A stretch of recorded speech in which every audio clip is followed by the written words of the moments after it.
खेतों की सूरत बदलने के लिए ज्यादा कुछ करने की जरूरत नहीं है, बस थोड़े हौसले और जुनून के साथ मृदा और पानी की परख की जरूरत है।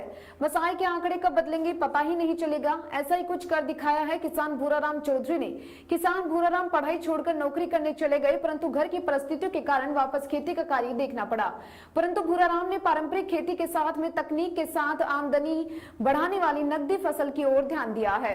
किसान भूराराम का कहना है कि स्वयं की 2 हेक्टेयर भूमि है जिस पर 1000 अनार के पौधे लगाए दिए गए हैं तथा शेष जमीन पर मिर्ची की खेती करते हैं और पास में दूसरी जमीन पारंपरिक तरीके पर बटाईदार पर खेती करते हैं।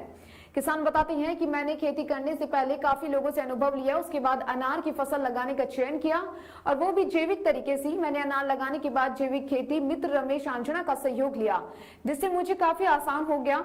उन्होंने बताया है कि इससे पहले गंवार, बाजरा, सरसों, अरंडी की फसल लेती थी जिसमें लागत और उत्पादन समतुलना ही रहती थी। इसके बाद अनार से मुझे पिछले साल 5 लाख की अनार और 1 लाख की मिर्ची हुई। इस बागवानी में अच्छी उपज मिलने पर रमेश आंजना के सहयोग से इस साल 2000 सहजन के पौधे भी लगाए हैं, जिससे इसी साल उत्पादन मिल जाएगा। वरना मिर्ची के अच्छे भाव के चलते इस साल मिर्ची का भी उत्पादन होगा। किसान का कहना है कि सोच बुआई का समय, खेती का तरीका बदलने से खेती के आय के आंकड़े हजारों से लाखों में कमाया जा सकता है। किसान का कहना है कि इस साल 10 लाख की अनार, 2 लाख की सहजन, 1 लाख की मिर्ची की फसल हो जाएगी। पशुपालन को बढ़ावा, पशुओं से 3 लाख। किसान ने बताया है कि मेरे पास उन्नत प्रजाति की 4 भैंसें हैं जिससे प्रतिदिन औसत 20-20 लीटर सुबह शाम दूध मिलता है, जिसकी आय 2000 रुपए होती है।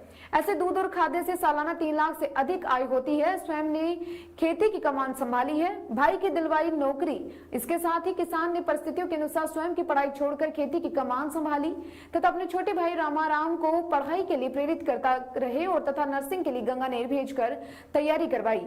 2019 में केंद्रीय रेलवे की भर्ती RRB में भर्ती में अंतिम रूप से चयनित हो गए। वर्तमान में रामाराम आसाम में रेलवे हॉस्पिटल में कार्यरत है।